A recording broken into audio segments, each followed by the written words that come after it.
Hey everyone, Ash here for the Triple S League with a guide to Baldur's Gate 3, the Auntie Ethel fight. I'm going to show you a strategy that I came up with that works incredibly well. You can win this fight without taking any damage. Without a good strategy, it's incredibly infuriating. She casts this duplication spell, and all of her doppelgangers have all of the same powers that she has, and they'll cast Hold Person and they'll cast Poison Rays. They can basically obliterate you really fast. You can't even do anything for multiple turns on end. She'll cast Hold Person on all of your party members and then just keep hitting you with poison, and it's very infuriating. There are ways to figure out which one is the real hag. If you cast a spell like Bane or Witch Bolt, I'm sure it works with other spells as well. If you manage to cast one of those on her before she casts Hag's Trickery, then the spell will be down to the real hag and not the illusions. But this is limited in its helpfulness as well because, well, you get a few hits on the real hag. Sometimes she does this. And then you've just got hags multiplying forever. And if my math is correct, they will eventually consume the entire earth, and it's just a really bad outcome. So how can we avoid this? Well, I've consulted with several other players of this game on our Discord server. By the way, check out our Triple S Discord server if you haven't already. Link in the description below. It appears that Auntie Ethel / hag / many other colorful things I've called her while trying to win this fight always starts in the same place, presumably facing the same direction. Now, if you just walk into the room, you can't see her right away, but the moment you do see her and she comes into view, it triggers this cutscene where she makes all kinds of colorful threats. And if you're naive like me the first time, you think, yeah, whatever, you're going down. And then she serves you your own rear end on a silver platter. So we're going to do something completely different. We're going to do this very differently. We are not going to give her a chance to attack us or even see us before we've done massive damage. And the way we're going to do that is I'm going to bring my main character, who's really good with stealth. I'm going to bring her over to the right. Auntie Ethel starts over on the left relative to the doorway. So I'm going to bring this character down here to the right, and if I place her about here, and then briefly come out of stealth mode, suddenly I can see Auntie Ethel, but she doesn't see us. So I'm going to go back into stealth mode. Now I'm going to bring Shadowheart, who happens to have a delightful little spell called Silence.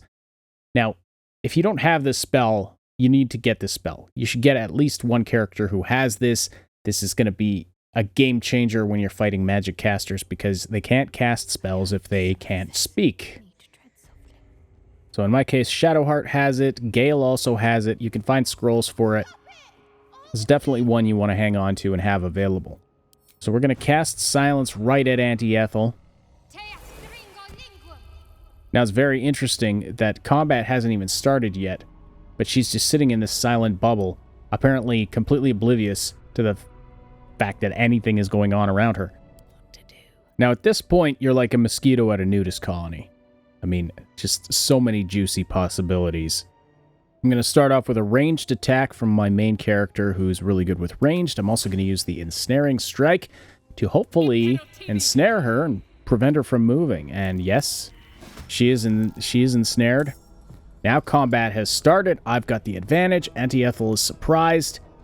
This is really good right now. Just going to attack her again and miss, unfortunately, but we are still off to a really good start here. Normally I would cast my Hunter's Mark, but I need to maintain concentration for that to keep her ensnared. Going to bring in Gale to cast the Witch Bolt. Blam, this is really powerful, especially on level 2. Now Lae'zel, going to bring her in kind of stealthily, and we're going to kind of jump and hop around the view cone of the woman who's in the cage, who doesn't want to be rescued. I don't want Lae'zel to enter combat until she's right up, ready to smash the hag right in the back.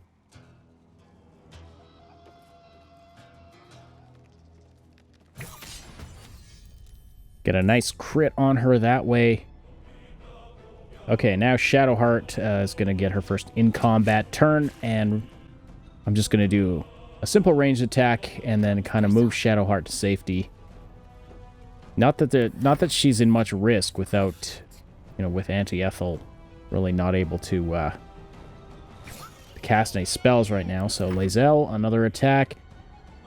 My main with a ranged attack again. I'm going to use Acid Arrow and inadvertently hit Lae'zel with it, but that's okay. She's tough. She can take it. And then Gale with the Witch Bolt. Basically a guaranteed hit. As you can see, Auntie Ethel is in really bad shape right now, and she's still ensnared. Now, this is scripted for her to throw the firebomb at the cage. She'll be roast like a goose if that fire isn't put out. Apt observation there, Shadowheart. So this always happens. Even when she can't talk, she still does it. But I've got some bottles of water, so I just huck one of those at the cage. There's other ways you can deal with it if you want to save the woman's life. But anyway, I mean, Auntie Ethel's pretty much just done here, and she's really done nothing except for throw that firebomb at the cage. She hasn't gotten any attacks out yet. Just going to have Lae'zel hit her with a power attack. And one more ranged attack with the crossbow. Get a nice crit, and she is down for the count.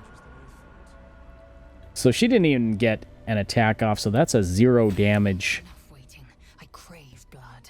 That's a 0 damage fight, except for some friendly fire, which I delivered to Lae'zel, and the missing hit points from my main character there are from earlier. So, as you can see, this just makes the fight so much easier to approach it this way. Easy way to bring down the hag. Obviously, lots of variations you could do on this. I've done this multiple times, and I have had it where I wasn't able to ensnare her, and she was able to escape the bubble of silence. But because I sent Lae'zel in there the same way I did on the fight we just saw, she focused on Lae'zel a little bit, and then escaped the bubble 1 or 2 turns later, and by that point she was so low on hit points, I just was able to take her out before she was able to cast Hag's Trickery. So yeah, you prevent her from duplicating herself. She's kind of pathetic, and gets what she deserves. And by the way, no spoilers here, but after defeating Auntie Ethel, it's worth making a trip back to her little gallery of horrors that you came through earlier. Alright everybody, hope you found this helpful. Please do slam that like button and subscribe, and share this around if you found it helpful, like I said, and leave comments below about what you think of this strategy. And if you have your own ideas and other strategies of the ways to take down Auntie Ethel, I'd love to hear about them. Leave some comments down below. Stay subscribed here for lots more Baldur's Gate 3 content coming up, and I will talk to you later. Thanks so much for watching. Don't forget to like, sub, and hit that notification bell, and then check out some of these other videos. Find the link to our Discord server and other important stuff in the description below. Rotated main serve.